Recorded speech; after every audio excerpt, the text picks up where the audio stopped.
Good afternoon, I hope everyone's well today. Thank you for watching.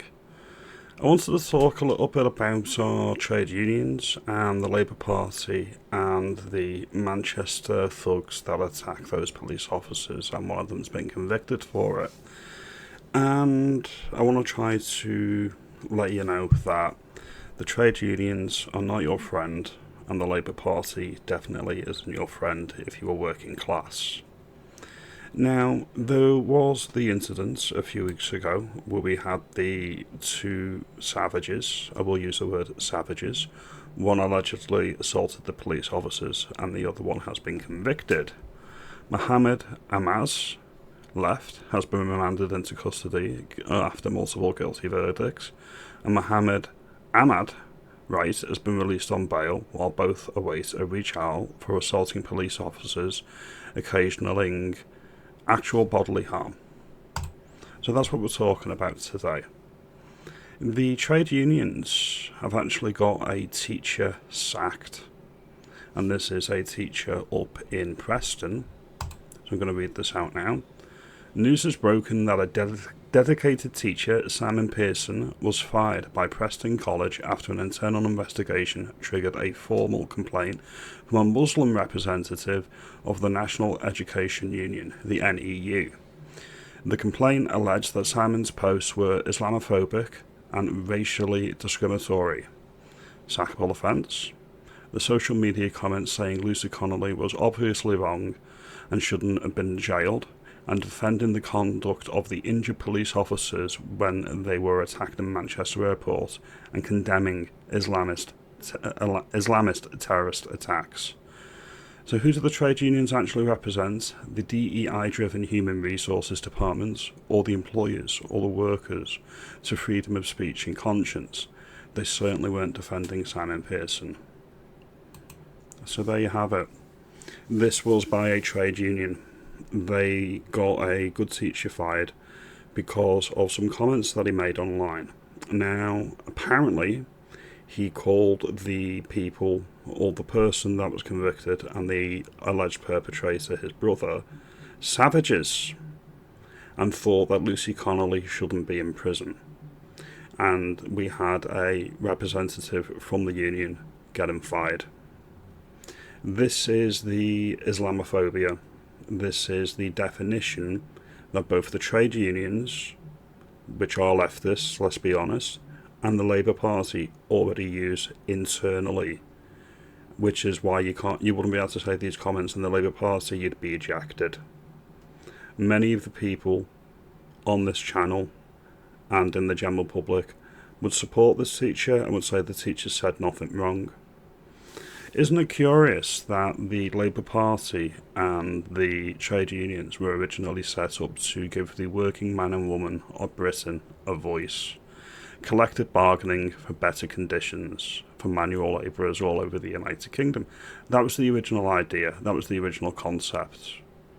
How many of the trade unions spoke up about this India trade deal with the UK? Which means that British companies can advertise to Indian workers to come to the United Kingdom, and they're employed under different conditions, which undercuts the native population. How many people in the trade union movements actually objected to this? How many people that back the Labour Party actually reject this, and they've been silenced? It's funny that the trade unions didn't expel Angela Rayner over this trade deal with India, or anyone in the Labour Party. They expelled Angela Rayner because she couldn't come to a settlement dispute with Birmingham City Council and their public sector workers, the refuse collectors down in Birmingham. That was their focus. Not the working class people of the United Kingdom, but policing perceived discrimination, which I actually don't think is discrimination at all. You can call out a thug or a savage of any race or gender, and it's not discriminatory on the face of it. If you could unpack it and say, right, you can unpack it and you can make a case for racism, but you have to do mental somersaults to do that. The trade unions are not for the working class. They are for their public sector workers, and they are in bed with the Labour Party. The reason why Angela Rayner was removed from the, I think it's the Unite Union, was over a public sector pay dispute. Not about working class, not about private people private individuals who are employed by private employers.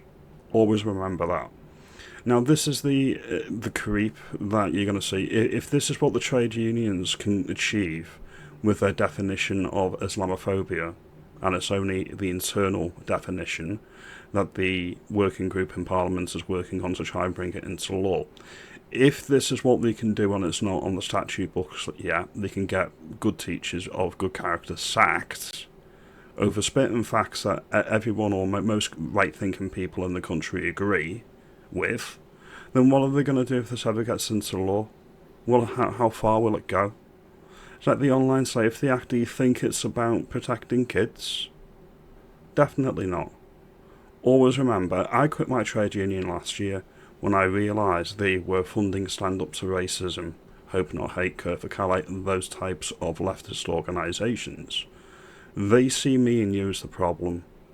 They don't represent us, and they haven't for quite a long time if they ever did. You look at the big wigs like Glenn McCluskey and whatnot. He's taken private jets. He's just like the Labour politicians, these powerful trade union barons that say they're for the working class. I don't think they ever were. Quit your trade union if you're in a trade union. They are not worth the dues that you pay. The only thing I can think of, the only union that would probably be worth joining in the United Kingdom is the Free Speech Union. I'll leave a link for their page in my comments below, or in the description. Now, if you like this video and you think I've got a point, if you think that this is a slippery slope, if you think that if the trade unions and the Labour Party are already using this internal definition of Islamophobia to police their own policies and to get good workers sacked, what are they going to do if they bring it into law? Now, if you think I make some good comments and raise some interesting points, you let me know. If you think I'm talking out my rear end and I'm not onto something with this, again, comment below, like and subscribe, and I'll see you in the next video. Have a good day.